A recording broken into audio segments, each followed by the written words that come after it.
여러분 안녕하십니까. 아침의 매일경제 시간입니다. 요즘 보면요, 마치 동남아시아 날씨 같은 무더위가 연일 이어지고 있는데요. 이럴 때일수록 음식과 건강 각별히 주의하셔야겠습니다. 자, 그럼 아침 신문 일면 기사부터 바로 전해드리겠습니다. 우선 동아일보입니다. 오늘 많은 신문 일면 기사 거의 대부분이 이 내용 좀 싣고 있거든요. 소개해드리죠. 심우정 검찰총장 사의, 어제 사표를 던진 거죠. 윤석열 정부 검찰 물갈이가 시작됐다, 이렇게 의미부여합니다. 조금 더 자세히 살펴보겠습니다. 자, 법무부는요, 검찰총장 사퇴 밝힌 날 검찰 고위 간부 인사를 냈습니다. 대검 차장 2인자 자리죠. 그리고 서울중앙지검장 등 고위직 자리 인선을 곧바로 낸 겁니다. 자, 어제 검찰총장, 심우영 검찰총장은요, 본인이 사표를 낸 뒤에 간략하게 입장을 냈는데 검찰개혁 결론을 정해진 채로 추진하면 부작용이 있을 거다. 뭔가 뒤끝이 있는 듯한 의미를 좀 남겼습니다. 자, 다음은 매일경제 확인해보죠. 아래쪽에 있습니다.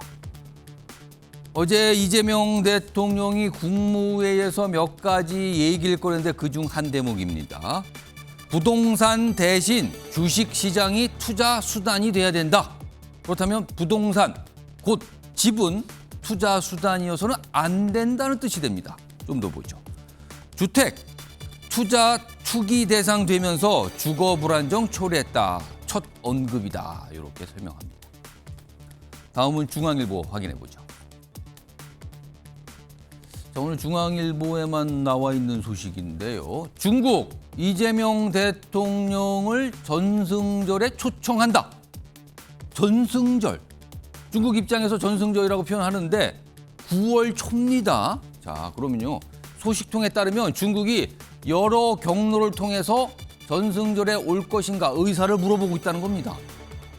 그런데 지금 이재명 대통령은 트럼프 미국 대통령과 정상회담을 추진 중이죠. 언제일지는 모릅니다. 그런데 이런 상황에서 중국이 먼저 뭔가 초청하려는 의사를 보인 겁니다. 10월에 경주에서 열리는 에이펙 앞두고 지금 딜레마에 놓여 있다. 뭔가 이제 순서의 문제도 굉장히 중요한 거거든요. 그래서 고심이다, 이런 내용을 담고 있습니다. 자, 마지막으로 조선일보 좀 확인해 보겠습니다. 이쪽 끝에 있군요. 미국 쌀 왜 안 사나? 일본 때린 트럼프 미국 대통령.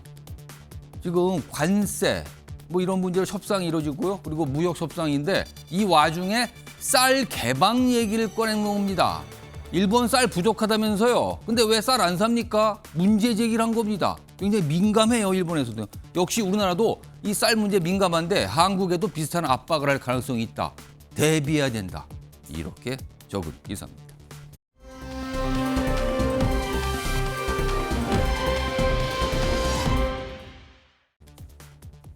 지도입니다. 근데 뭔가 평소에 보기 어려운 지도입니다. 한반도가 지금 가운데 놓여 있죠. 그런데 남한, 북한이 거꾸로 놓여 있습니다. 뒤집힌 채로 놓여 있는 거죠. 그러면은 이렇게 보니까요, 일본 굉장히 가까이 보이고요. 이쪽에 멀리 떨어져 있던 대만도 상당히 잘 보이게 나타납니다. 필리핀은 그 위에 있고요. 자, 이 지도가 뭐냐면요, 주한미군이 교육용 자료로 만든 지도라고 합니다. 최근에 그러면 주한미군이 지금 구인들 상대로 이런 지도를 놓고 교육을 한다는 거예요. 여기 보시면 한반도를 중심으로 놓고 여기에서 떨어진 거리까지 표시되어 있는데 특히 주목되는 거는 대만까지 얼마 떨어져 있다고 표시가 돼 있어요. 거리가. 자, 그러면은요, 지금 주한미군의 역할을 중국, 베이징까지 표시돼 있죠. 중국 또는 대만과 관련지어서 뭔가 역할 변화를 모색하는 거 아닌가, 이런 추정을 할 수밖에 없는 지도가 최근에 공개가 됐습니다. 주목받고 있습니다. 자, 지금까지 일면기사 짚어봤고요. 자, 본격적으로 아침에 매일경제 출발하겠는데요. 오늘도 두 분 패널 자리하셨습니다. 먼저 인사드리죠. 안녕하십니까? 안녕하세요. 자, 첫 번째 이슈 키워드로 출발합니다. 보시죠.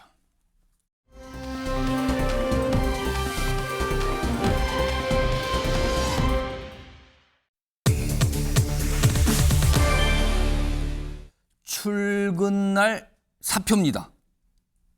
한 사람이 출근하면서 사표를 던졌다는 얘기가 아니고요. 어떤 사람이 출근한 날 다른 사람은 사표를 던졌다. 이런 뜻이 됩니다. 기사로 확인해 보죠. 두 명의 인물이 사진에 있고요. 위에 기사가 있는데 우선 기사부터 좀 읽어보죠. 큰 제목은 이렇습니다.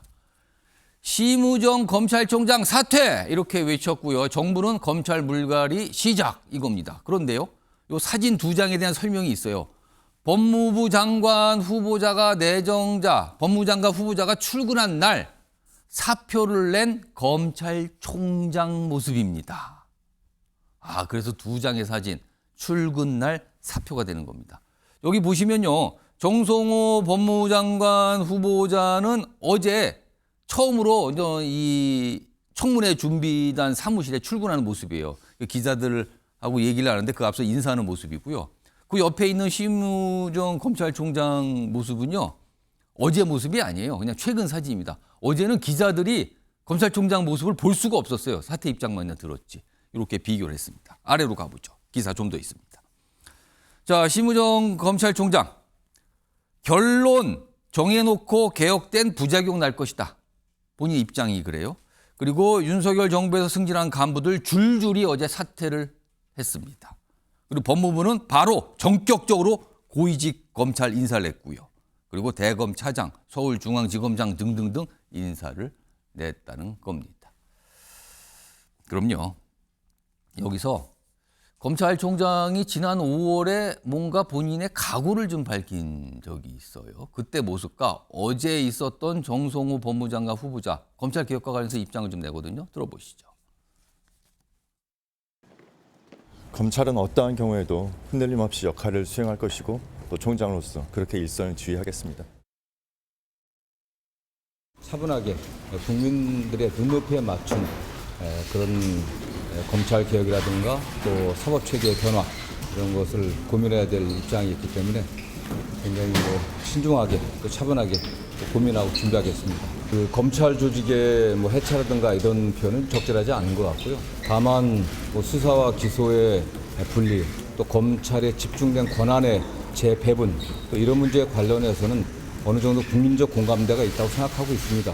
극소수의 정치 편향적인 검사들을 제외하고는 대부분의 검사들이 국민들을 위해서 봉사하려고 하는 책임감과 자부심이 있다고 생각하고 있습니다. 자, 최영철 매일신문 편집위원. 심우정 검찰총장은 지난해 9월인가 취임했죠. 지금 임기가 시작된 지 9개월밖에 안 됐어요. 검찰총장 임기는 원래 2년인데 9개월밖에 안 지났는데 어제 전격적으로 사퇴한다고 밝혔습니다. 사퇴한 이유 뭘까요? 정확하게 어떤 지점을 좀 봐야 되는 걸까요? 예정된 장면이었다고 생각합니다. 어차피 심우정 지금 전 총장이 됐죠, 이제. 오늘 퇴임식이 있죠. 그럼 아직 아직도 총장이니까. 저는 아니라고 하겠습니다. 심우정 총장 입장에서는 속된 말로 맞고 나갈래, 그냥 나갈래. 그렇게 두 가지 갈림길에 서 있었다고 보겠죠. 그래서 저는 그냥 나갈래 이렇게 선택을 했다고 봅니다. 만약에 저 직에 있으면서 계속 정권의 탄압을 받고 막기 시작한다면 그냥 단순히 검찰총장에 대한 감찰뿐만 아니라 수사도 진행되기 때문에 이중에 여러 가지 어려움을 겪게 될 수 있다. 그래서 그냥 저기 던진 것 같습니다. 왜냐하면 이 지금 검찰청을 없앤다는 이 조직 폐지의 문제도 있지만 지금 심우정 총장을 향한 그 인적 수사의 칼날도 들어올 가능성이 있거든요. 서울중앙지검이 김건희 여사에 대한 도이치모터스 주가 조작 수사에서 김건희 여사를 무혐의 처분했지 않습니까? 그런 것도 있고 그리고 또 뭡니까 윤 대통령이 구속 취소됐는데 구속 취소되는 과정에서 항고를 하지 않았죠. 그렇죠. 포기를 했습니다. 그렇습니다. 그 과정에서 여러 가지 검찰 내부에서도 말이 많이 나왔고 그래서 재편에 대한 편들기 아니냐 이런 말도 나왔었기 때문에 그런 부분에서 감찰이나 수사가 진행될 가능성이 크기 때문에 그런 자신에 대한 방어권 행사 이런 것도 있다고 봅니다. 그러니까 지금 심우정 총장 입장에서는 그냥 어차피 있어도 맞고 나갈 텐데 맞으면서 나갈 바에야 그냥 나가서 자신의 방어권을 조기에 형성하겠다는 그런 의도가 형성된 것 같은데 그러나 지금 임기제가 이미 시행된 지 수십 년이 지났는데 그렇습니다. 또다시 검찰총장이 이런 모습으로 나간다는 것은 예. 검찰이 또다시 흔들릴 수 있고 그렇다면 이 검찰의 누가 정권을 잡든 또다시 정권의 수하에 놓이게 되는 검찰이 될 수밖에 없고 그렇다면 검찰이 또다시 중립성을 잃을 우려가 더욱 커지고 저는 이런 악순환이 계속된다면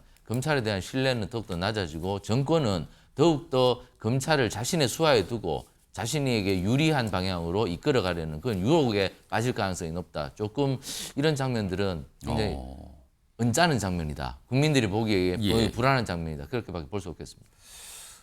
아마 9시 전에 심우정 검찰총장이 출근을 하겠죠? 지금 검찰청사 앞에는 많은 취재진들이 기다리고 있다 그래요. 아마 영상이 들어올 수도 있는데 들어오는 대로 시청자 여러분께 전해드리도록 하고요. 다음 기사 하나 더 이어가 보죠. 중앙일보 기사가 준비된 게 있어요. 심우정 검찰개혁 243자 항변의 입장문을 어제 냈습니다. 글자 수를 또 셌군요. 243자의 항변이었다. 그리고 이런 가운데 여당은 개혁법안, 검찰개혁법안 일괄 상정했다. 조금 더 보죠. 앞의 내용과 좀 이어지고 있네요. 검찰 1인자, 2인자 동시 사퇴의 술렁. 그러니까 검찰총장, 대검차장, 앞서 서울중앙지검장이 이미 사퇴를 했고요. 뭐 이렇게 술렁거리고 있다. 그리고 243자의 내용은 이겁니다. 뭐 개혁 그런 거 좋은데 너무 결론을 정해놓고 하면 부작용이 날 수 있습니다. 이게 핵심이었거든요. 이런 가운데 이런 이 입장문에 대해서 국정기획위원회, 이게 사실상 인수위 역할을 하면서 뭔가를 짜고 있는 곳이죠. 큰 기획을 하고 여기에서 이런 얘기가 나왔네요. 아니 검찰 허락받고 검찰 개혁합니까? 약간 이런 불편한 이런 입장이 좀 나오기도 했습니다. 이 얘기 좀 해보겠습니다. 이승우 민주당 전략기획 부위원장 나와 계신데요.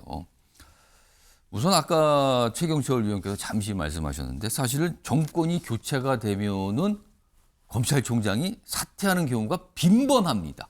사실 제가 오늘 찾아보니까 1988년에 검찰총장의 임기를 2년을 보장하는 법 규정이 생겼어요. 그럼에도 불구하고 그 이후에 오늘 심우정 검찰총장까지 포함해서 25명의 검찰총장 가운데 16명이 중도 사퇴를 합니다. 정권이 바뀌게 되면. 이거 앞으로도 계속 반복되는 현상입니까, 그럼? 그럴 수도 있죠. 검찰이라고 하는 것들이 본인 스스로 굉장히 잘하는 거죠. 자신이 검찰총장에 있습니다만 정권이 바뀌면 정권이 인사를 하고 결국 검찰총장의 영향력은 줄어들기 때문에 스스로 이제 물러난다라고 보면 될 것 같은데 이 검찰총장 스스로의 잘못이기도 합니다. 2년간 버티려고 한다면 스스로 절제하고 대통령을 견제할 수 있을 만큼의 도덕성을 갖추고 있어야 되는 것인데 예. 윤석열 전 대통령 내란죄로 구속됐는데 구속 취소해 줬잖아요. 그런데 실은 모두가 다 구속 기간을 날로 계산하는데 전 국민 중에 유일하게 윤석열 전 대통령만 시간으로 계산해주고 그 당시에 그걸 가지고 공방이 치열했죠. 그렇죠. 그리고 나서 다시 검찰이 그 문을 다시 국민들에게 닫았지 않습니까? 그럼 이게 이제 굉장히 특혜인 것이고 두 번째는 야당과 야당 대표 한쪽만 패고 한쪽에 대해서는 여전히 눈 감고 봐주기로 일관했잖아요. 수사의 형평성, 공정성 문제 이 말씀을 하시는 겁니까? 그렇죠. 그렇기 때문에 윤석열 전 대통령의 사병처럼 보였고 검찰을 국민들이 지켜줘야 될 필요가 없다라고 하는 것들을 윤석열 정부 3년 동안 절실하게 느낀 거죠. 검찰이 제대로 수사하는 줄 알았더니 야당만 수사하고 대통령과 권력에게는 무한히 충성하는구나. 그냥 상식에 어긋나게끔 김건희 여사도 무혐의 처분을 해버리지 않았습니까? 도이치모터스도. 그런 측면에서 이제 심우정 총장이 좀 부끄러운 줄 안 거죠. 본인들이 버텨서는 검찰에 전혀 도움이 되지 않는다는 걸 알기 때문에 스스로 물러났는데 이것 자체가 뭐 굳이 자신의 잘못을 반성하는 것은 아니다라고 생각됩니다. 어제 상황을 간략하게 요약해서 말씀을 드리면요. 우선 정성호 법무부 장관 후보자가 청문회 준비 사무실에 첫 출근을 하는 모습이 있었어요. 그리고 그 이후에 검찰 고위직 일부가 이미 사퇴 표명을 했다라는 소식이 들려집니다. 그리고 나서 검찰총장이 사퇴한다는 얘기가 다시 이어집니다. 그리고 나서 어제 저녁 무렵에 검찰 고위직 인사가 다 단행이 된 겁니다. 뭔가 굉장히 숨바꾸고 빠르게 진행이 됐거든요. 그런 와중에 일각에서는 심우정 검찰총장이 사퇴한 아주 촉발이 된 이유는 검찰 고위직 인사에 대해서 본인과 상의도 없었다. 이른바 패싱을 당한 거 아니냐. 그거에 대한 항의 표시로 사퇴를 한 거 아니냐. 이게 계기가 직접적 계기인 거 아니냐. 이런 분석까지 나오고 있는 상황입니다. 이런 가운데요. 인사가 있었습니다. 고위직 인사. 그러면은 떠나는 사람이 있고 새로 들어오는 사람이 있잖아요. 그중에 대표적인 인물이 바로 한 명 있습니다. 보시죠. 자, 여기 보시면요. 굉장히 주목을 받았던 인물이에요. 윤석열 대통령과 과거의 검찰 시절, 그러니까 검찰총장 시절의 윤석열 전 대통령이죠. 대립각을 세웠던 임은정, 원래 부장검사예요. 근데 동부지검장으로 승진 발탁이 됐습니다. 부장검사 위에는 차장검사, 그리고 나서 검사장, 지검장은 검사장이거든요. 그러면 두 단계를 뛴 승진을 한 겁니다. 검찰 내부에서 개혁을 주장해 왔고요. 그다음에 이재명 정부 출범 후에 국정기획위에서 활동까지 했습니다. 이런 모습도 여러 가지 얘기 좀 낳고 있죠. 자, 이 얘기 좀 해보겠습니다. 최경철 위원. 네. 임은정 동부지검장 뭐 이제 승진됐으니까 이제 바로 일을 하겠죠. 어떤 인물입니까? 시청자 여러분도 잘 아시겠죠. 예. 뭐 여러 인권에 대해서 강조를 하신 뭐 여러 가지 지금 화면에 나오고 있는 저 네, 인물입니다. 영장도 있고 하지만 여러 사람들에게 각인되는 부분은 윤석열 대통령과 굉장히 좀 날을 세웠던 그런 장면들이 많이 목격이 돼서 윤석열 정부 내내 사실 좀 좋지 않은 자리에 있었죠. 이른바 뭐 좌천을 당했다 이렇게 그렇습니다. 평가받았죠. 그래서 이번에 뭐 동부지검장으로 좀 이상훈 국장님 그 평가에 의하면 2단계나 인 그런 발탁 인사가 됐다고 뭐 평가를 받는데 저는 역대 정부에서 이른바 검사들이 황태자로 등극한 케이스가 많았는데 그렇게 이번에도 임은정 동부지검장도 그렇게 된 케이스 같은데 그게 결국 결말이 다 좋지 않았습니다. 윤석열 대통령도 문재인 정부 때 사실 뭐 몇 단계나 뛰어 올라서 서울중앙지검장에 임명이 됐죠. 그 결과가 어땠습니까? 물론 대통령이 됐지만 정치 경험이 전혀 없는 분이 대통령이 되면서 결국 12.3 비상계엄까지 이어지는 그런 비극이 초래됐고 사실 지금 국민의힘에 있는 한동훈 전 검사 이분도 사실 그 윤석열 정부에서 황태자로 등극하면서 승승장구를 했죠. 그래서 검사에서 바로 장관이 됐으니까요. 그렇습니다. 그 인사가 과연 지나고 나면 잘 됐던 인사였는가? 결국에는 조직을 어지럽게 만들고 그리고 결국에는 본인도 망치는 그러한 결과에 이르게 된 것이 비일비재했는데 또 이번 동부지검장도 사실 일선 검사들 얘기 들어보면은 우리 신임 동부지검장님이 일을 좀 열심히 하시는지는 잘 모르겠다는 그런 평가도 사실 있긴 있습니다. 하지만 저는 잘 못 봐서 그건 잘 모르겠고 하지만 이렇게 승승장구하는 인사가 됐을 때 몇 단계나 뛰어넘는 인사가 됐을 때 결국 여러 선례를 봤을 때 결과가 좋지 않았다는 점에서 이번에도 매우 경계심이 발동하는 인사가 아닌가. 그래서 저는 매우 걱정스럽고요. 어쨌든 이제 검찰을 좀 정권이 좀 놔두고 직업 공무원들이 스스로 잘 할 수 있도록 정치가 검찰에 개입하는 선을 좀 줄였으면 하는 것이 국민적인 바람이고 그런 측면에서 이러한 발탁 인사는 굉장히 조심스러워야 한다. 결국 이거는 뭐 보훈 인사이고 결국 뭐 어지럽혀진 인사일 가능성이 높기 때문에 저는 매우 걱정스럽다. 그러나 이 동부지검장 새로 되신 분이 그러한 염려들을 걱정들을 뒤로 하고 근무를 잘 하시면 모르겠는데 앞에 여러 선례들을 보면 윤석열 뭐 서울중앙지검장이나 한동훈 법무부 거죠. 장관을 보면 결국 그러한 공적 권한을 사적으로 휘두른 적이 많았기 때문에 이번에는 매우 걱정스럽다. 저는 이렇게 평가를 합니다. 그러니까 어제 검찰 고위직 인사, 그러니까 이른바 친윤 검사라고 평가가 됐던 인물들이 대거 사퇴를 하고요. 그리고 그 자리에는 과거의 검찰 개혁에 대해서 뭔가 얘기를 했거나 아니면 검찰 시절 윤석열 전 대통령과 충돌을 했던 인물들이 발탁이 됐다. 뭐 이렇게 요약을 할 수도 있겠습니다. 이런 가운데 어제 국회에서 법사위입니다. 검찰 개혁과 관련된 여러 가지 논의들 여야가 지금 치열하게 얘기를 하고 있거든요. 법안 관련 얘기도 하고 있고요. 논의가 있었는데 그 모습 좀 확인해 보겠습니다. 대선에서 국민들은 수사기소 분리해라라고 표를 준 것인데 일개 행정 공무원들이 국민의 선택을 불복하는 것, 대선 불복 아닙니까? 나중에 잘못됐다 하더라도 이것을 되돌리는 일은 너무너무나 어려운 일입니다. 사실상 저는 불가능에 가깝다고 생각합니다. 형사사법 체계 관련해서 검찰청의 업무가 수사와 기소 분리의 방향으로 가야 된다는 점에 대해서는 제가 공감하고 지금 새로 이번에 이제 차관이 되신 법무부 차관이 되는 인물로부터 뭐 공감한다, 그 분리, 수사, 기소 분리도 공감한다 이런 발언까지 어제도 나와서 관심을 좀 끌었는데 이승훈 부위원장 지금 검찰 개혁과 관련해서 민주당의 구상은 뭡니까? 지금 여러 갈래로 뭔가 얘기도 나와서 아직까지 명확하진 않은데 구체적으로 검찰을 어떻게 개혁하겠다는 겁니까? 그러니까 검찰이 수사권과 기소권을 다 가지고 있으면서 그걸 너무 남용했고 별건에 별건까지 수사하면서 야당 대표와 야당에 대한 수사에만 집착했다는 거잖아요. 그래서 이 권력을 좀 분산시키자라고 하는 것이고 그래서 이제 수사권과 기소권을 분리하자는 겁니다. 그래서 수사는 수사대로 하고 이걸 기소하는 부분은 기소청에서 나누고요. 예.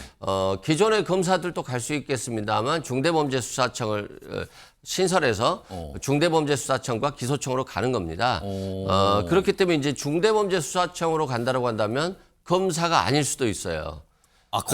그럼 잠깐만요. 그러면은 지금의 검찰은 수사와 기소를 다 하는데 수사만 하는 조직과 기소만 하는 조직을 따로 만들었는데 이제 분리가 되는 거죠. 그렇죠. 그렇다면 기존의 검찰청은 어디로 가는 겁니까? 그래서 검찰청은 두 개로 나눠지는 거죠. 그래서 행안부 산하의 중대범죄수사청으로 가고요. 예. 그래서 이 중대범죄수사청으로 가면 검사가 아닌 수사관이 되는 겁니다. 그럼 지금은 검찰청 소속 검사인데 만약에 그 중수청이라는 곳으로 가게 되면 그때부터 검사가 아닐 수 있다. 그렇죠. 그래서 결국 검사가 선택해야 되는 부분이고요. 예.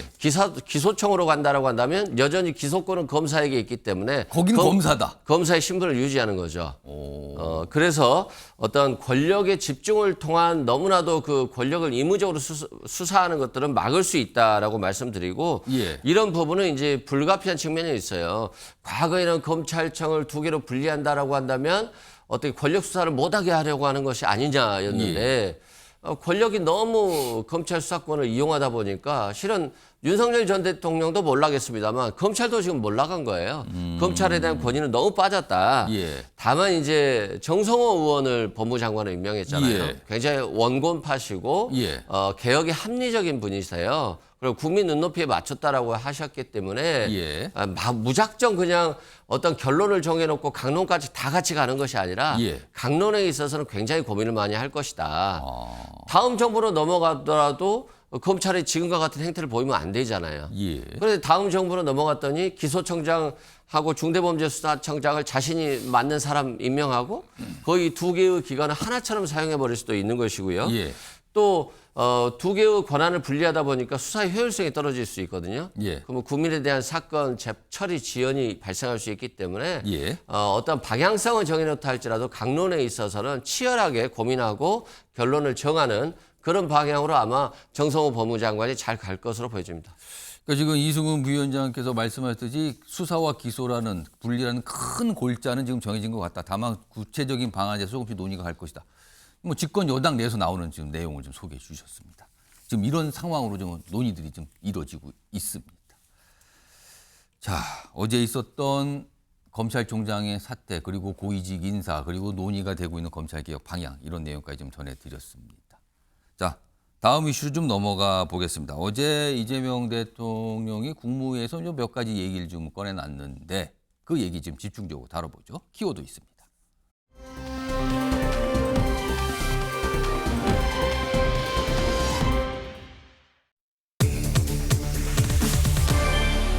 고심 또 고심입니다. 결정을 하지 못하고 있다는 거죠. 어떤 사안을 놓고 고심을 하고 있을까요? 우선 이 내용부터 좀 소개해드리죠. 일명기사 때 짧게 얘기가 나왔었는데요. 이렇습니다. 한국은 투자 수단이 부동산에 한정돼 있다. 그래서 주거 불안정을 초래한다. 투기 수단이 됐다, 집이. 자, 이재명 대통령. 대출 규제, 고강도 대출 규제가 지난주 후반에 있었죠. 그 이후에 첫 언급을 했습니다. 부동산 관련해서. 그러면서 금융시장 활성화를 강조했다. 이렇게 돼 있습니다. 자, 그럼 어제 이재명 대통령 구체적으로 어떻게 얘기했는지 확인해 보겠습니다. 대한민국의 투자 수단이 주택 또는 부동산으로 한정되다 보니까 자꾸 이 주택이 투자 수단 또는 투기 수단이 되면서 주거 불안정을 또 초래해 왔습니다. 다행히 최근에 주식시장, 금융시장이 좀 정상화되면서 대체 투자 수단으로 조금씩 자리 잡아가는 것 같아요.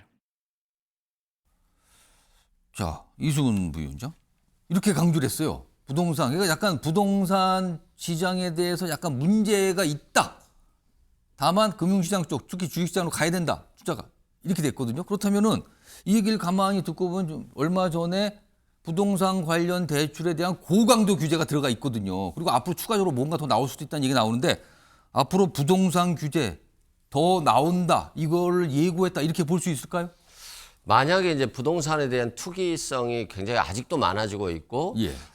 물가 상승 압력도 높아지고, 금리는 또 어쩔 수 없이 경제 활성화를 위해서 낮춰야 되기 때문에 한은에서도 가장 걱정하는 게 부동산 폭등이에요. 그렇다고 한다면 양극화가 심해지고 국민들의 불안이라든가 왜 나는 열심히 일하는데 일하지 않고 부동산 투기한 사람이 많이 버느냐라고 하는 어떤 비판에 직면할 수 있거든요. 그런 측면에서 부동산을 잡겠다라고 하는 것이고요. 다만 이제 잡는 게 과거 문재인 정부처럼 세금 정책으로 잡는다는 것이 아니라 담보대출을 막는다던가 이렇게 굉장히 현실성 있는 정책으로 투기를 막겠다라고 하는 것이고, 그러면 계속 막았는데 안 될 수도 있는 거잖아요. 예. 국민들이 투자 수단이 있어야 되는 건데 그래서 주식 투자를 하게끔 기업을 활성화시켜줘야 된다.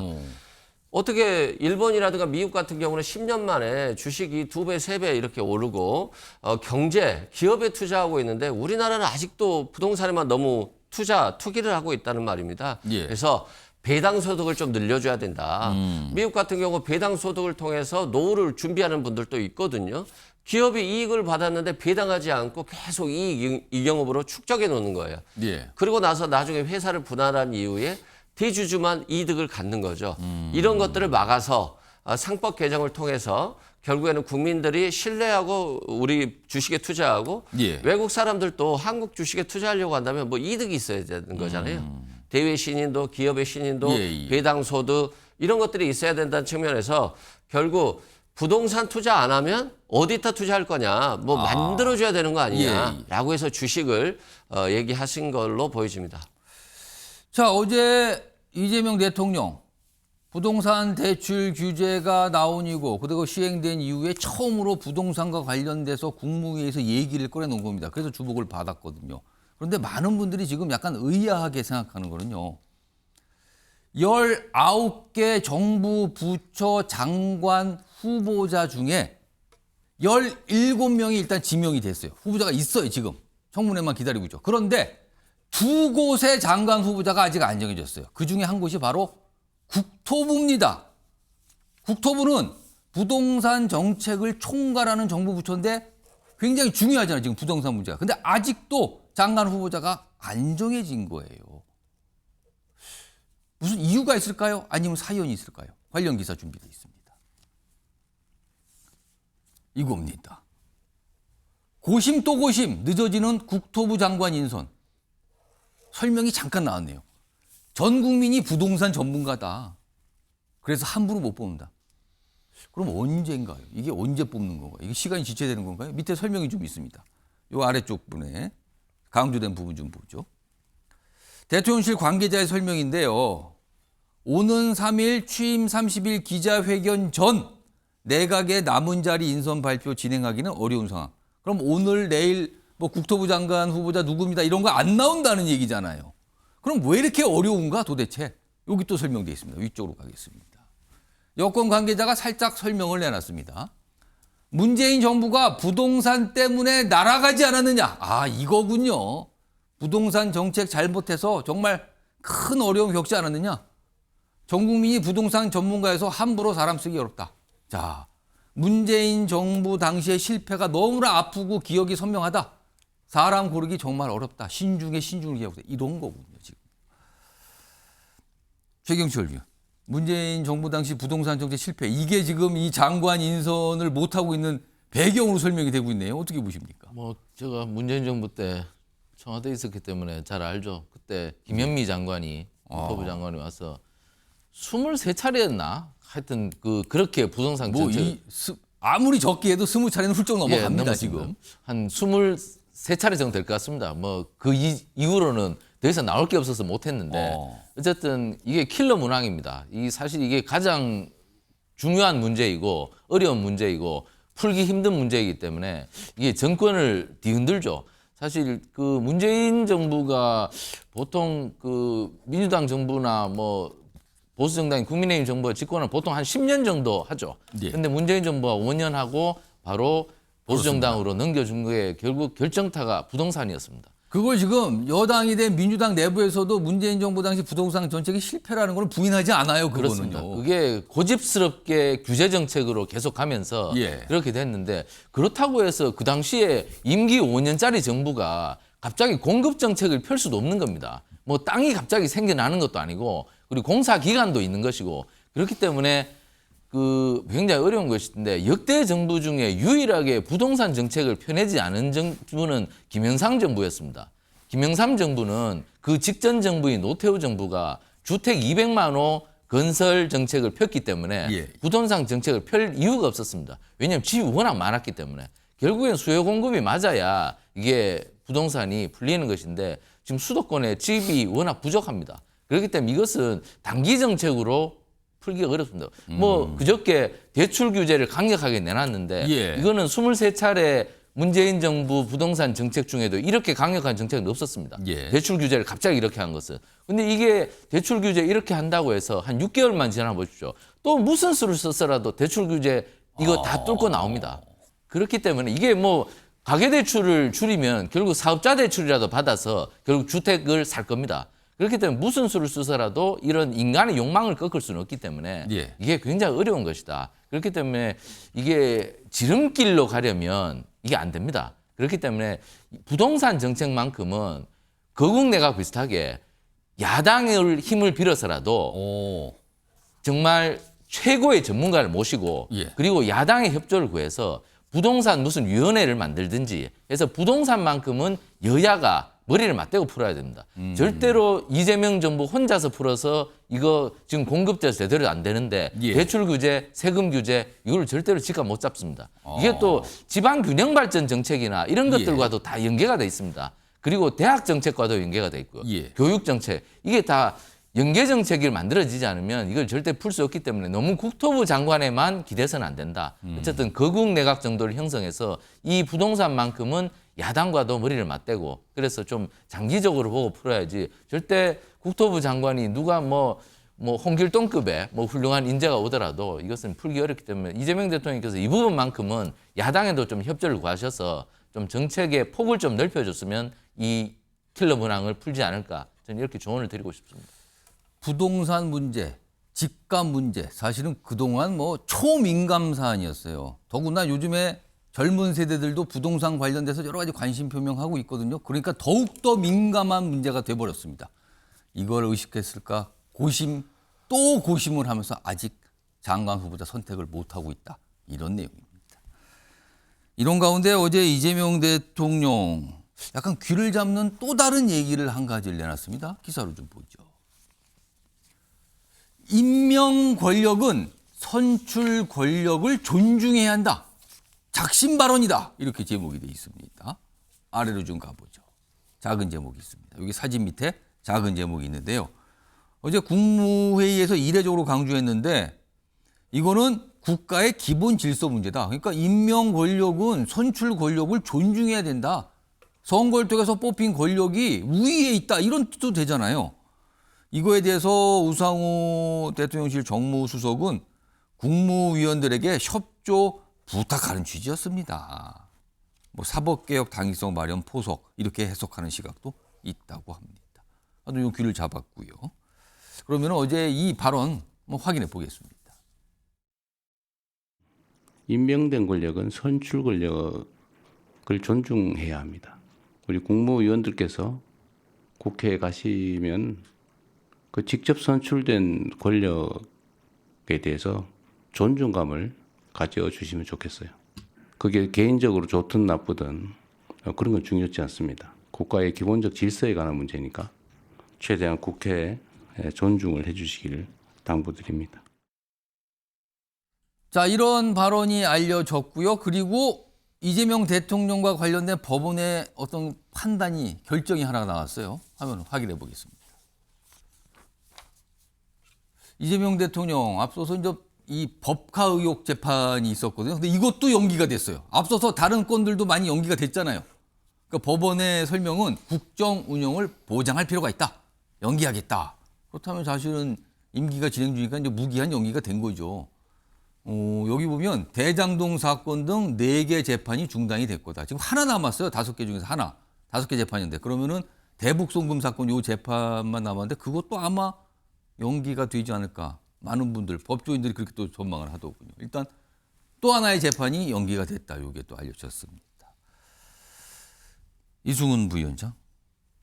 임명 권력은 선출 권력을 존중해야 된다. 이거 굉장히 포괄적으로 해석될 수 있을 것 같아요. 여러 갈래로요. 이거 어떻게 좀 보십니까? 일단 윤석열 정부 때를 보면 될 것 같아요. 윤석열 정부에서 장관들 뽑아놓고 나서 국회에 가면 싸우고 오라고 했잖아요. 그래서 계속 싸우다 보니까 국회를 존중하지 않고 그러니까 국회와 행정 권력이 서로 다퉜잖아요. 결국에는 국가가 어떻게 됩니까? 굉장히 어려워지죠. 그런 측면에서 임명된 권력은 결국 선출된 권력이라고 하는 것은 국민이 선택한 권력이기 때문에 항상 존중하는 자세, 그걸 통해서 대화 협치가 이루어지는 거거든요. 그런 측면을 좀 강조한 것이고 결국 우리가 이진숙 방통위원장도 계속해서 국회 나와서 지금 싸우고 있는데요. 최민희 의원이 실은 방통위원으로 임명될 상황이었는데 윤석열 대통령이 한 7개월 가까이 임명 안 해서 결국 본인이 포기했지 않습니까? 그런데 그분이 어떻게 돌아왔죠? 과학기술방송통신위원회 위원장으로 돌아왔습니다. 결국에는 잘못된 권력을 잘못 사용하면 결국 국민들이 원상태로 되돌려주는 거예요. 결국 윤석열 전 대통령은 탄핵으로 퇴진됐고요. 결국 본인이 심판을 받기 때문에 항상 선출된 권력이라고 하는 것은 그냥 당신이 뭔데 라고 비난하기보다는 국민이 선택한 것이기 때문에 누구 개인이 아닌 국회의원에 대한 존중이라는 거예요. 그 직에 대한 존중, 대통령에 대한 존중인 것이고 사법부가 이재명 대통령에 대한 재판을 추정한 것도 결국에는 헌법 84조에 따라서 국민이 선택한 대통령이 그 5년이라는 임기 동안 자신의 권력을 최대한 행사해서 국가를 운영하는 거잖아요. 그 운영하는 데 있어서 불편함이 없도록 도와주는 것이고 이건 이재명 대통령 개인이 아닌 대통령에 대한 존중이거든요. 그런 측면으로 좀 바라봐야 된다. 그래서 국민 주권 정부임을 좀 강조한 그런 발언이다라고 보시면 될 것 같습니다. 최영철 위원, 어제 이재명 대통령이 선출 권력에 대해서 강조한 부분 그리고 법원에서 또 한 번의 재판 관련된 이재명 대통령 관련된 재판을 연기한 부분 어떻게 좀 읽으셨습니까? 이제 뭐 선출된 권력은 민주적 정당성을 갖고 있기 때문에 존중받아야죠. 하지만 선출된 권력도 그 여러 가지 임명된 관료제 공무원들을 존중해야죠. 상호 존중을 해야 되죠. 일방적으로 누가 누구를 존중하는 것이 아니라 사법부나 입법부나 행정부가 서로 상호 존중하면서 또 견제를 하면서 그렇게 제대로 돌아가라는 것이 바로 민주주의 정치 체계인데 지금 대통령께서는 뭐 임명직 권력에만 전부 아부하고 존중해라, 머리 숙여라 이렇게 하는 것은 말이 맞지 않는 것이고요. 어쨌거나 임명된 권력도 중요하지만 그 선출된 권력도 중요하다. 뭐 상호 존중하라. 뭐 이런 걸로 받아들이겠습니다. 어쨌건 사법부가 지금 재판을 미루고 있는 것은 행정부가 가출범했으니 거기에 대해서 안정성을 처음에는 조금 보장해 주겠다는 것으로 저는 읽고 그러나 5년 내내 이 재판이 중지된다는 것을 김칫국을 마셔서는 안 된다. 왜냐하면 헌법에는 소출을 하지 말라고 있지 재판을 하지 말라는 조항이 없습니다. 그렇기 때문에 명확성의 원칙을 기한다면 헌법 조항에 없는 것을 사법부가 그대로 따라갈 수는 없다. 그렇기 때문에 지금은 뭐 정권 초반기여서 사법부의 재판 미루는 것도 권한이니 지금 잠시 연장하는 것일 뿐이지 저는 언젠가는 재판이 열릴 것이라고 생각합니다. 왜냐하면 누구나 법 앞에 평등한데 누구라고 해서 선출된 권력이라고 해서 5년 동안 재판을 안 한다는 것은 지금 교도소에 있는 사람들이나 지금 재판을 받고 있는 사람들이 형평성을 제기할 가능성이 매우 높고 그리고 준법 의식이 무너질 가능성이 있다. 그렇기 때문에 대통령께서 지금 임기 초반이니 사법부가 어느 정도의 뭐 이해심을 발휘하고 아량을 좀 베푸는지를 모르겠지만 5년 동안 재판이 정지될 것이라고 본다면 이것은 과도한 상상이다. 저는 이렇게 조언을 드리고 싶습니다. 알겠습니다. 어제 국무회의에 있었던 이재명 대통령의 발언 그리고 법원의 추가적인 어떤 판단 요 내용까지 전해드렸습니다.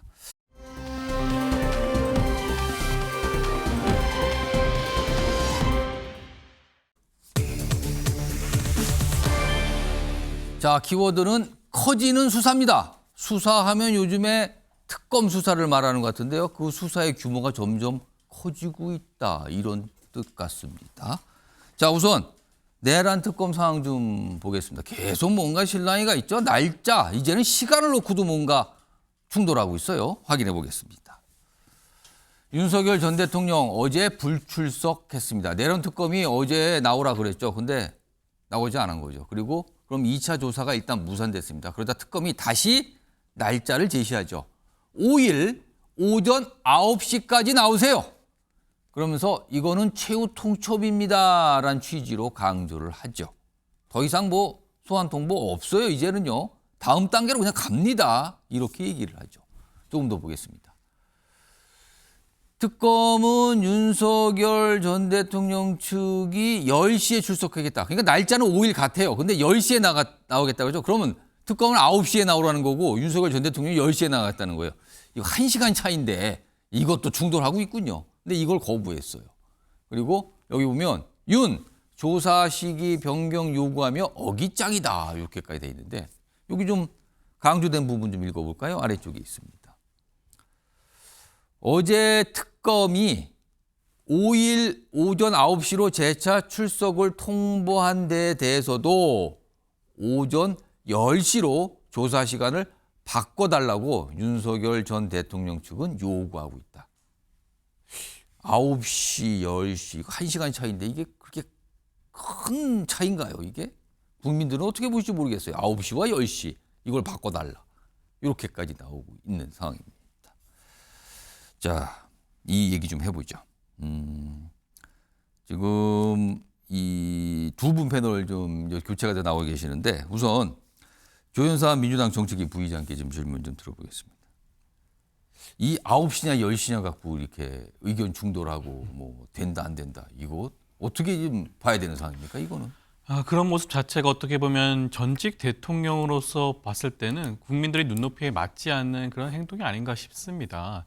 지금 이게 어떤 혐의죠? 내란 혐의에 관련된 사건을 지금 특검팀이 수사하고 있는 거 아니겠습니까? 수차례의 소환 조사에도 응하지 않다가 이제서야 간신히 1차 조사에도 응했죠. 근데 1차 조사조차도 출입 장소라든가 시간 변경을 요청을 하면서 어깃장을 놨습니다. 그런데도 이번에 2차 소환 조사에도 사실상 불응을 하고 3차 소환 조사도 윤석열 대통령 측이 원했던 날짜 5일로 지정을 해줬어요. 그럼에도 불구하고 또 시간 변경을 요구하고 있습니다. 9시든 10시든 1시간밖에 차이가 안 나요. 그렇지만 그 1시간의 차이는 어떻게 보면 야간 조사, 9시 이후에 야간 조사가 이루어지지 않는다고 한다면 그 1시간도 소중한 시간일 수 있어요. 윤석열 전 대통령에 대한 소환 조사가 무제한적으로 반복적으로 이루어지지는 않지 않겠습니까? 혐의가 11개 혐의예요. 거기에 대한 모든 혐의에 대해서 수사를 진행을 하려면 1시간도 굉장히 부족한 시간일 수도 있습니다. 그럼에도 불구하고 어떻게 보면 조은석 특검팀의 수사를 지연시키고자 하는 의도 그리고 어깃장을 놓겠다는 그런 의도로 다시 한번 또 시간 조정을 요청한 것 자체는 어떻게 보면 굉장히 부적절하다는 말씀을 좀 드리고 싶고 적극적으로 수사에 응해야지만이 어떻게 보면 국민들의 눈높이에 맞는 전직 대통령의 모습이 아닌가 싶습니다. 지금 몇 차례에 걸쳐서 소환 출석하는 날짜 그거 갖고 뭔가 충돌이 있었잖아요. 대립이 있었고. 그리고 어떻게 가까스로 1차 조사 했어요. 근데 두 번째 조사를 놓고도 또 날짜 가지고 신경전이 있었고요. 이번에 또 시간 갖고 신경전이 벌어져요. 많은 분들이 이걸 보시고 좀 피로감이 있다 이게. 이런 반응도 나오고 계시거든요. 이런 가운데요. 몇 가지 내용들이 최근에 보도를 통해서 좀 추가되고 있는 것 같아요. 내란 특검의 수사와 관련된 거예요. 다음 보겠습니다. 우선 오늘 이런 내용이 나와요. 평양 무인기 침투는 부의면은 통상 이제 대통령을 말하는 거예요. 여기서는 이제 윤석열 전 대통령을 말하는 거죠. 부의 지시라고 들었다. 현역 장교 녹취록을 내란 특검이 확보했다. 이런 내용입니다. 작년 10월에 이어서 11월에 무인기를 보냈는데 이게 뭔가 지시가 있었던 거 아니냐 이런 내용이 지금 나오고 있는 거예요. 그렇다면 이 사안도 지금 내란 특검이 들여다볼 수 있다는 거죠. 그리고요. 또 한 가지가 있습니다. 또 한 가지 사안. 어제도 이 내용을 좀 소개해 드렸는데 계엄 후 새 선포문 급조 그리고 폐기된 것이냐 의혹이 나옵니다. 여기는 한덕수 전 국무총리와 관련이 있어요. 그러니까 이 대통령실 전 부속실장을 올해 초에 검찰에서 조사를 했을 때 이런 내용이 나왔다는 거죠. 이게 최근에 이첩이 되면서 좀 뒤늦게 알려졌는데 뭔가 계엄 선포문이 먼저 공개가 됐는데 그 위에 뭔가 형식을 갖추기 위해서 뒤늦게 총리의 서명이 들어갔는데 이게 논란이 될 것 같으니까 폐기하죠 해서 폐기가 됐다. 뭐 이런 내용이거든요, 지금. 정확한 시점을 좀 들여다봐야 되는데 이것도 뭔가 논란이 되고 있는데 여기 보면 처벌 회피하기 위한 시도로 의심되고요. 국무회의록 초안 허위 작성 추구 뭐 이런 내용까지 나오고 있어요, 지금. 계엄 선포문의 이 서명 부분. 이걸 가지고 또 특검이 들여다보는 거 아니냐 이렇게 나오고 있습니다. 최성 평론가 나와 계십니다. 내란 특검 이거 수사가 지금 확대되는 걸까요? 제가 보니까 조은석 특검이 예. 좀 두 갈래에 집중하는 것 같아요. 그러니까 그동안 뭐 여러 가지 많은 혐의와 이제 의혹들이 있었는데 예. 사실상 검찰하고 그때 수사를 했던 공수처라든가 이제 검찰 특수본이 못했던 게 뭐냐면은 이 외환죄였습니다. 근데 지금 외환 유도, 그러니까 즉 말하자면은 대통령은 내란과 외환의 죄를 지지하고는 소추되지 아니한다 있잖아요. 예. 근데 이제 내란은 어느 정도 지금 뭐 민주당도 내란 세력이라고까지 규정할 정도니까 예. 내란은 어느 정도 혐의가 입증이 되는 것 같은데 중요한 건 이제 그 바로 외환인데 예. 특히나 외환 부분에서 조 특검이 지금 그 들여다보는 게 군 관계자들에게 지시하는 과정에서 제가 들은 보도를 본 바로는 군의 경력금 자금이 흘러 들어가는 것. 그러니까 군의 군 자금이라고 그러더라고요. 그걸 흐름을 좀 들여다보고 있다는 얘기가 있는데 예. 그런 것들이 이제 말하자면은 그 북한에 저는 무인 드론을 먼저 보내서 북한의 어떤 도발과 반응을 유도했다라면 이제 외환이 성립이 되는 거겠죠. 예. 그런 측면에서 거기에 주목하고 있다고 그러더라고요. 근데 과거에서 수사했던 수사팀들은 이 부분을 전혀 들여다보지 않았다고 합니다. 그래서 조 특검이 이 부분을 굉장히 보는 거는 결국 외환으로 입증을 해야 윤 전 대통령에 대해서 혐의 입증을 좀 더 강력하게 할 수 있다 이런 생각을 하는 것 같고요. 국무회의 그 부분도 마찬가지. 그 계엄 부분까지 선포문의 어떤 서명 부분이에요. 부분 지금. 그거는 절차적 하자와 흠결성을 넘어서 일종의 국무회의와의 담합이라는 측면이 있기 때문에 그것까지도 한번 들여다보니까 담합. 그 두 가지만 입증이 된다면 나머지 사례들 뭐 단전단수를 지시했다든가 예. 혹은 뭐 그 입법 기구를 도와가지고 여기에 예산을 지시하라고 했다든가 이런 것들은 사실상 논쟁의 소지가 있지만 이런 것들은 워낙 우리 흔히 하는 빼박이라 그러지 않습니까? 예. 그 정확한 결정적 스모킹건이 될 수 있기 때문에 외환 특히나 이제 저 유도 외환 유도했던 부분과 그다음에 국무회의 절차적 흠결성을 예. 입증하는데 지금 초기 수사력을 드리고 있는 것이다. 저는 이렇게 분석합니다. 특히 이제 한덕수 전 총리와 관련된 걸로 좀 나오고 있죠. 뭔가 좀 의심을 받고 있는 상황이잖아요. 이 계엄 선포문의 서명 부분. 이게 지난 2월 헌법재판소 재판 당시에 이와 관련된 얘기들이 좀 있었어요. 다시 한번 확인해 보겠습니다. 12월 5일 저녁 부속실장이 계엄 선포문을 하나 기한을 해서 출력을 해서 총리와 국방부 장관에게 서명을 받고 다음 날인 12월 7일 대통령으로부터 서명을 받았는데 12월 8일 총리께서 부속실장에 전화하여 사후에 문서를 갖추는 것이니 없었던 것으로 하자고 하신 바가 있다고 하십니다. 혹시 기억하십니까? 네, 기억합니다. 기억한다라고 얘기 나왔어요. 그럼 어느 정도 본인도 인정하고 있는 상황이잖아요. 이걸 지금 내란 특검이 과연 이게 무슨 의미를 갖는 것이냐? 어떤 이거에 대해 수사를 더 깊게 들어갈 수 있는 사안인가? 이걸 지금 보고 있다는 겁니다. 지금 수사가 점점 확대될 가능성이 열린 겁니다. 자, 이런데요. 지금 내란 특검과 관련된 내용을 시청자 여러분께 소개해드렸는데 특검 2개 더 있죠. 김건희 특검, 그다음에 순직 해병 특검. 내일 다 현판식 열면서 아니 오늘입니다. 오늘 현판식을 갖고 본격적으로 이제 수사가 진행될 거거든요. 관련 기사도 오늘 준비되어 있습니다. 다 돌린 김건희 특검, 삼부토건 주가 조작 의혹 수사도 속도를 낼 것 같다. 이렇게 돼 있습니다. 그러면은 도이치모터스 주가 조작 의혹 사건, 그럼 여기에 더해서 또 삼부토건 주가 조작 사건 이런 것까지 다 들여다 본다는 거예요. 여기 보면 뭐 양평 고속도로 이것도 큰 논란인 과거에 있었죠. 공방도 있었고 이것도 지금 수사 대상에 올라가 있는 겁니다. 역시 이제 수사가 점점 대상이 넓어질 것 같다는 얘기인데요. 여기는 이제 김건희 특검이잖아요. 그리고 어제요. 순직 해병 특검, 뭐 다른 말로는 최해병 뭐 순직 사건 특검 이렇게 표현도 되는데 어제 몇 가지 모습이 좀 있었어요. 확인해 보겠습니다.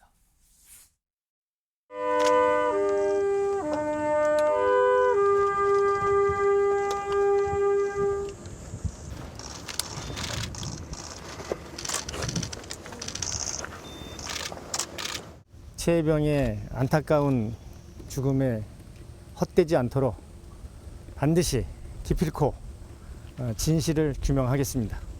민 특검님하고 통화를 했고요. 거기는 뭐 16개 부분에 아주 굉장히 바쁜 여기고요. 우리는 김건희하고 겹치는 한 부분이기 때문에 우리가 먼저 수사를 하시고 그다음에 협의를 해서 나중에 하자 이런 의견을 나눴습니다. 두 가지 내용이 영상에 담겨 있군요. 우선 첫 번째는요. 최종 평론가. 순직 해병 특검이 이제 본격적인 수사에 나서기 전에 이 최상병 묘역 참배부터 했어요. 요건 좀 어떻게 보십니까? 사실 저는 특검이 좀 저거는 그렇게 굳이 해야 할 그 퍼포먼스였다는 생각이 들어요. 왜냐하면 특검이라는 건 수사를 통해 입증해서 그다음에 여기에 대해서 실체적 진실을 밝히고 그다음에 여기에 대해서 죄가 있다면 합당한 죄를 묻는 게 사실 특검이 할 일이고 6개월적으로 딱 제한돼 있잖아요. 그런데 퍼포먼스를 먼저 한다. 그러니까 이제 물론 이제 최해병의 이제 억울한 그런 사망에 대해서 이제 한번 본인이 수사의 진실을 밝히겠다는 강조하는 측면은 좋으나 굳이 저렇게 말하자면 사진 기자들이 다 취재를 하는 이런 과정들을 통해서 본인이 보여주고자 하는 거는 어떤 실체적 진실보다도 나는 이 사건을 잘못하면 국민들이 정치적으로 오인할 수가 있는 건데 굳이 저런 걸 할 필요가 있었을까? 저는 오히려 차라리 특검 사무실에서 어떤 결연한 의지를 밝히는 게 저는 오히려 그게 낫지 않았나 싶은데 뭐 어쨌든 그 억울했던 청년의 죽음에 대해서 저렇게 애도하는 거에 대해서 제가 큰 문제 삼고 싶은 생각은 없습니다만 일반인이라면 문제가 안 되지만 특검이었기 때문에 잠깐 좀 지적을 드리고 싶고요.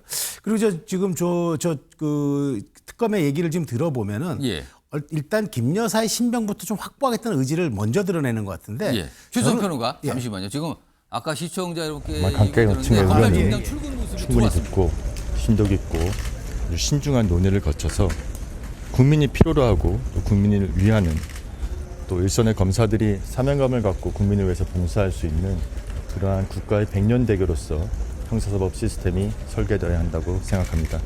제가 자세한 내용은 퇴임사로 말씀드리도록 하겠습니다. 현 정권 검찰 개혁 관련해서 입장 있으신가요? 제가 지금 말씀드린 그 내용이 그렇게 형사사법 시스템이 설계되어야 한다는 제 입장입니다. 혹시 특검 수사 받게 될 수도 있는데 관련 입장 있으실까요?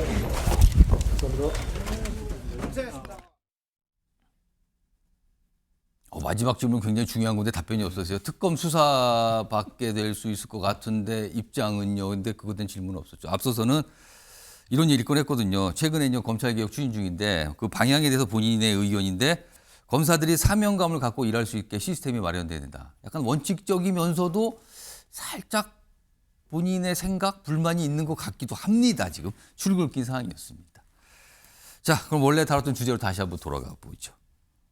아까 최수영 평론가가 말씀하시다 말았는데 제가 또 시간 좀 더 드릴게요. 그러니까 저는 이제 김건희 여사 신병을 확보하겠다는 의지를 이제 일단을 드러낸 것 같은데 그럼 김건희 특검도 있지 않습니까? 그런데 이제 사실은 저는 두 특검이 그 김 여사 신병을 먼저 확보하는데 혈안이 되면 안 된다. 이게 사실은 충분히 입증이 된 다음에 이제 정말 중요한 관련자나 증인은 불러서 이제 마지막 조사 절차를 하는 거지 서로가 지금 그 사안에 대해서 나는 주요 이제 말하자면 핵심 인사니까 이 사람을 먼저 우리가 확보할 거야. 이건 사실 수사에 사실 주도권과 관심을 더 주겠다는 뜻인데 그건 중요치 않잖아요. 국민이 정말 보고 싶어하는 건 실체적 진실이 하나도 남김없이 밝혀지는 거. 이건데 특검들이 좀 그 부분을 좀 저는 조금 집중했으면 좋겠습니다.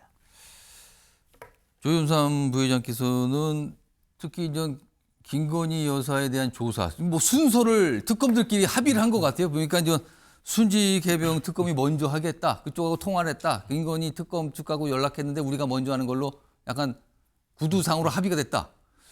이것도 어떻게 좀 봐야 됩니까? 지금 사실은 모든 특검들이 이제 막 공통된 조사 대상들이 겹치고 있거든요. 그래서 나온 현상이거든요, 이거는. 네, 그렇죠. 김건희 여사의 경우에는 각 특검에 사실상 아마 조사를 받을 수밖에 없는 예. 피의자 신분으로 조사가 아마 예정돼 있을 수밖에 없을 겁니다.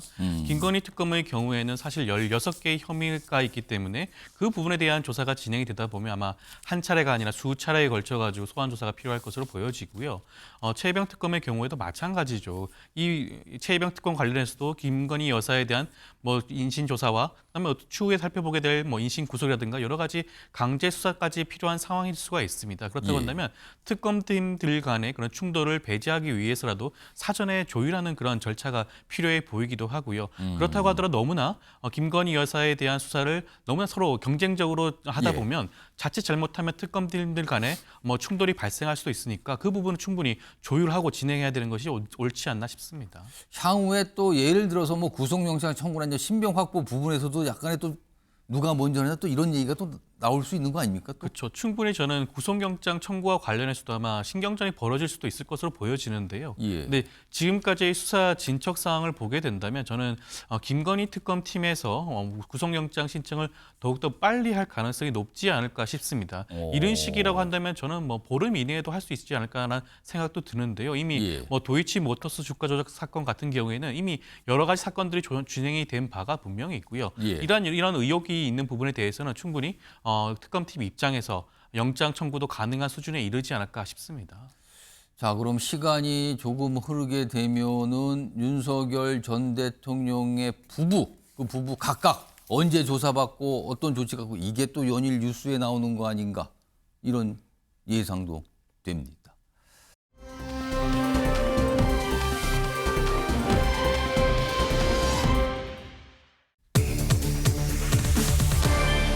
용산 간 야당. 용산이면 대통령실이 있는 곳이잖아요. 지금 야당이 국민의힘이 그쪽으로 갔다는 거죠. 기사 보시죠. 여당 총리 인준 속도전에 국민의힘은 대통령실 앞 의원총회를 열어서 장애투쟁을 벌였다. 어제 상황입니다. 지금. 여기 보시면 뭐 사진 조금 내려볼까요? 카메라를. 뒤에 보면은 용산 여기가 이게 국방부 총사가 뒤에 보이는데 용산 쪽에서 야당 의원들이 이제 피켓을 들고 뭐 이렇게 집회를 여는 듯한 모습이 보이네요. 그리고 앞에는 김민석 하고 이렇게 총리 후보자 이름이 크게 쓴 플래카드도 좀 보여 있습니다.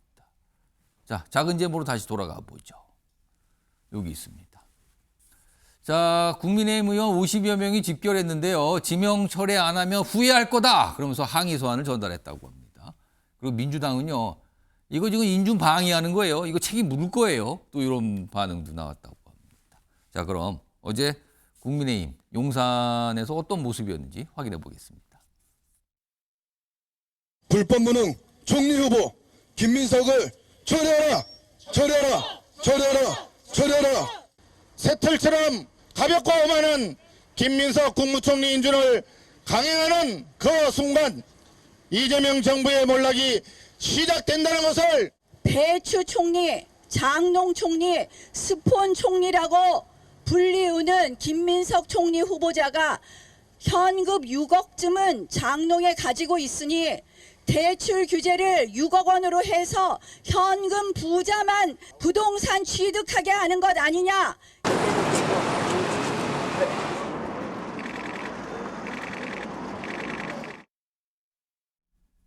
지금 뭐 야당 의원들 얘기 중에 뭐 장롱 속에 6억 원이 있는데 뭐 이런 부분 가지고 이제 민주당에서는 아니 그거 사실도 아닌데 왜 자꾸 그렇게 얘기하세요? 막 이렇게 또 반박하고 그런 상황이 반복되고 있어요 지금요. 이런 가운데 오늘 만평도 좀 관련된 내용이 하나 있더군요. 소개해드리죠. 이게 뭡니까? 다리 모습이 하나가 있는데요. 구두를 신고 있고 여기 이제 김민석 돼 있어요. 근데 배추가 뒤에 들러붙었습니다. 근데 이게 배추는 지명철회라고 배추가 머리띠를 맸는데 이제 국민의힘이라고 써있군요. 이런 상태다. 그러니까 뭔가 강력하게 반대하는 것 같긴 하지만 이거 막을 수 있느냐 약간 이런 느낌도 있거든요. 자, 조현삼 부위원장.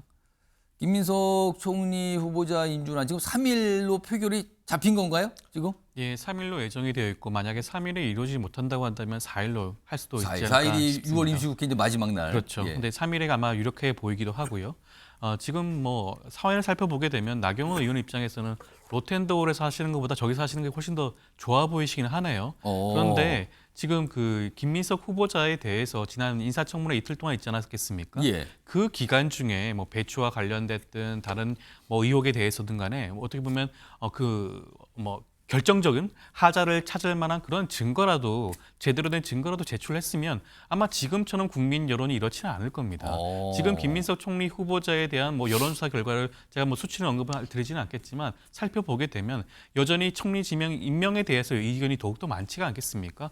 과거에 윤석열 정부에서 한덕수 총리 당시 후보자의 경우에는 총리 지명에 대한 그 지지율이 굉장히 낮았습니다. 그 상대적으로 봤을 때는 그만큼 김민석 총리 후보자에 대해서 국민의 눈높이의 일부분, 뭐 부족한 부분이 있을 수는 있지만 그렇다고 하더라도 결정적인 하자가 없다라는 것이 국민의 판단으로 보여지는 것이고요. 지금 총리 부재 기간이 굉장히 길어지고 있습니다. 예. 1기 내각 인선을 마무리해야 돼요. 그렇다고 한다면 총리가 하루빨리 인준이 되고 총리가 내각 구성원들에 대한 재청권을 행사를 해야 됩니다. 하루빨리 이재명 정부가 출범을 하고 민생을 회복하고 국정을 안정시키기 위해서는 총리 인준이 반드시 필요한 부분이라고 할 수가 있겠죠. 거기에 대해서 아마 많은 국민들도 동의하지 않을까 싶습니다. 지금 어제는 용산 대통령실 앞에서 국민의힘 의원들이 장외투쟁, 목적은 총리, 김민석 총리 후보자 반대한다, 철회하라, 뭐 이거잖아요. 그리고 지금 방금 말씀하셨지만 나경원 국민의힘 의원은 이 국회 본청에서 계속 농성을 하고 있어요. 그러니까 총리 후보자 지명 철회를 요구하면서. 여러 가지 모습인데 어제도 또 이런 모습이 있더군요. 민주당 의원을 또 거기서 만났어요. 확인해 보겠습니다. 아니 우리 여기서 빨리 300처럼 보이는 거지. 처리하고 박사 현장 좀 다르니까. 우리 100% 합주할게. 그렇게 하면 100% 합주할게. 새로운 지인으로 내또 동작 가버리잖아요. 알죠. 근데 이럴 수 있어. 나를 지금 말이 며칠을 제가 5일째 우리 딸이 어제는 전화 끊어버리더라고.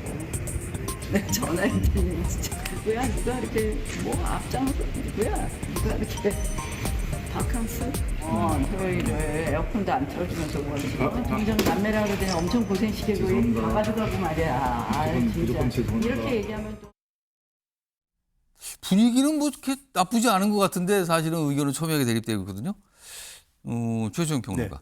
근데 사실은 현실적으로 민주당이 마음을 먹으면 국민의힘이 막을 방법은 없는 거 아닙니까? 지금? 그렇죠. 지금 뭐 국회법상 의원 과반 출석에 과반 이상 찬성이 되니까 170석이 넘으면 민주당이 뭐 한다면 맘먹으면 다 되는 거죠. 그러니까 막을 방법은 없는데 이런 겁니다. 지금 국민의힘이 지금 사실 그 민주당의 의회 폭거에 맞설 수 있는 방법은 필리버스터 하나밖에 없어요. 옛날에 뭐 거부권도 있고 뭐 더 있었지만 지금은 뭐 필리버스터도 48시간 지나고 나면 무력화됩니다. 그러니까 또 시간 지나면 끝나요. 그러니까 이제 그 나경원 의원도 이제 아마 여론전을 하는 거죠. 저게 로텐다월에서 이제 국민의 주목을 받으면서 여론을 좀 어떻게 김민석 총리 인준에 대한 부정적 여론을 이끌면서 좀 가보겠다 그런 심사를 이제 막을 방법은 없습니다. 지금 말씀하신 대로 3일 아니면 4일날 저도 인준할 걸로 봅니다. 그런데 이제 제가 여기서 지적드리고 싶은 말씀은 근데 이제 사실은 세술은 세부대에 좀 제대로 담아야 되잖아요. 근데 국민의힘이 이제 여기에 대해서 문제를 좀 왜 2000년 그 청문 도입 이래 증인 한 명 없는 청문회 됐느냐. 그리고 어떻게 총리 후보자가 금융거래 그 조회서 하나 안 낼 수 있느냐. 이거는 단군일의 처음이다. 이런 김경률 회계사의 지적도 있었는데 그런 것에 대해서 민주당이 제대로 반박하는 게 아니라 뭐 내란 세력의 준동이라든가 또 뭐 거기에 대해서 말하자면은 이제 국민의힘이 너희들 자격이 있느냐 이렇게 얘기하는 거는 사실상 청문회를 무력화시키는 건데 어쨌든 저는 이 부분은 이제 이재명 정부가 오롯이 짊어져야 될 부담이다. 왜냐하면 이재명 대통령에 대한 기대치나 이런 것도 높은데 김민석 후보자에 대한 것들은 여러 가지 국민적 논란이 있기 때문에 이 부분을 앞으로 정무적으로 임명을 하더라도 어떻게 관리하는가가 저는 이재명 정부의 굉장히 큰 말하자면 숙제 같고 딜레마가 될 수도 있다는 생각은 듭니다. 그러니까 지금으로서는 김민석 후보자의 인준안 국민의힘이 뭐 강하게 반대하는 것 같긴 한데 막을 방법은 없다. 이게 현실이란 말이에요.